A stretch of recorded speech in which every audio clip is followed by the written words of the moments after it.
Cette deuxième capsule vidéo va, elle, se focaliser sur le deuxième pilier de toute stratégie climat, l'adaptation.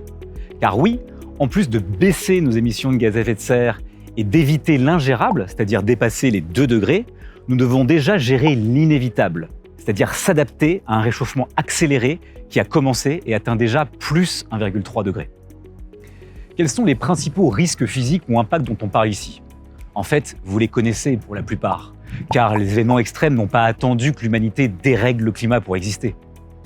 Ce qui est nouveau, en revanche, et plus problématique, ce sont les interactions qu'il y a entre ces différents événements extrêmes. Par exemple, une canicule couplée à une sécheresse vont générer beaucoup plus d'incendies de haute intensité. C'est vrai aussi pour les inondations, qui vont être plus importantes avec des sols plus secs qui vont avoir du mal à absorber les surplus d'eau. En bref, ce que nous dit la science, c'est que 1. Ces événements extrêmes vont se multiplier au fur et à mesure que le réchauffement va progresser. Et que 2. Chaque événement sera en moyenne plus puissant, avec des impacts sociaux et économiques toujours plus importants. Il est temps de vous proposer un nouveau quiz avec ici 4 choix possibles, dont 2 seulement se focalisent sur des solutions d'adaptation. C'est bien celle-ci que je vous demande de retrouver ensemble. Je vous laisse les découvrir, c'est à vous.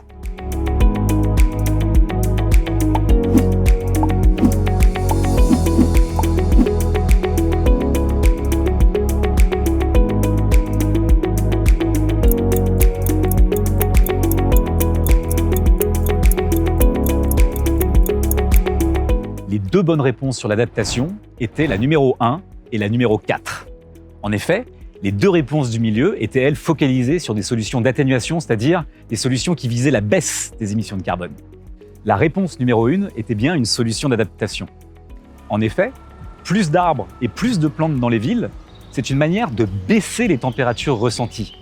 Car c'est plus d'évapotranspiration, ce qui veut dire plus d'eau dans l'air, ce qui le refroidit. On parle d'îlots de fraîcheur urbain. De même, la montée du niveau des océans va générer des dilemmes d'adaptation à nos sociétés. Construire et entretenir des digues de grande envergure, ce qui va rapidement être très onéreux, ou au contraire, abandonner des pans entiers de surface habitable en bord de mer. C'est aussi ça l'adaptation, des choix que nous allons devoir faire. Concluons cette deuxième capsule, il est vrai peu réjouissante, par la mention d'autres risques, car ils sont très nombreux, qui vont bien au-delà du secteur de la construction et de l'aménagement. On peut citer par exemple les impacts négatifs sur les rendements agricoles, ou tout bonnement l'accès à l'eau douce, ce qui va générer des impacts encore plus néfastes pour nos sociétés autour de la santé humaine ou encore les déplacements forcés de population. Oui, je sais, le constat est dur. Mais fort heureusement, il existe de nombreuses solutions de différentes natures pour éviter le pire. Et c'est très exactement ce que nous allons explorer dans les 2 prochaines capsules vidéo.